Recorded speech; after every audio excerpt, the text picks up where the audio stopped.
At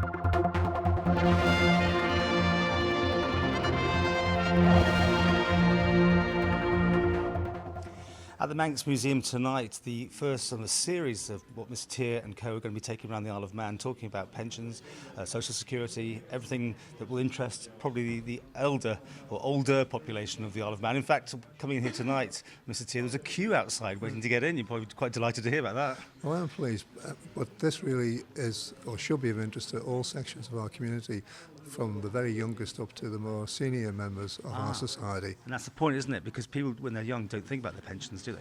No, it'll never happen to me. I'll be all right. And they keep putting things off.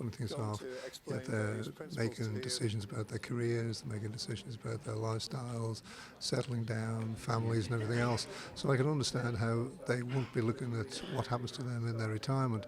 But what we're doing is trying to encourage them to participate in the debate so that we have balanced views from all sections of our society. Are you softening people up? Are you going to give them what you want to do? I mean, or are you looking for ideas? No, this is very much, we're presenting the basic background, the picture, how we got there, the pressures that we're facing, and some of the higher level options that we have.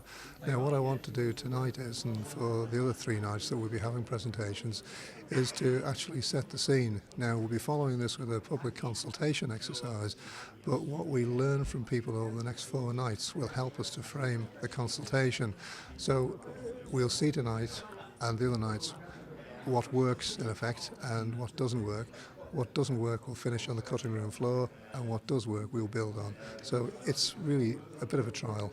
You're using the voting system again, which was criticised heavily, really, for the big debate, with the questions being so, to use that term, bleeding obvious, what the answer was going to be for a lot of people. Well, we don't feel that these are loaded. What we're trying to do is... So the other ones were loaded, do you think, a bit? I don't think that these are loaded. Right. I think that these are balanced and give people the opportunity to make their views known. But what we have done is we've put a series of breakpoints in the presentation which will enable people just to stop, ask questions, test their understanding before we move on, and hopefully that'll make it easier for them to press the right button from their point of view on the voting.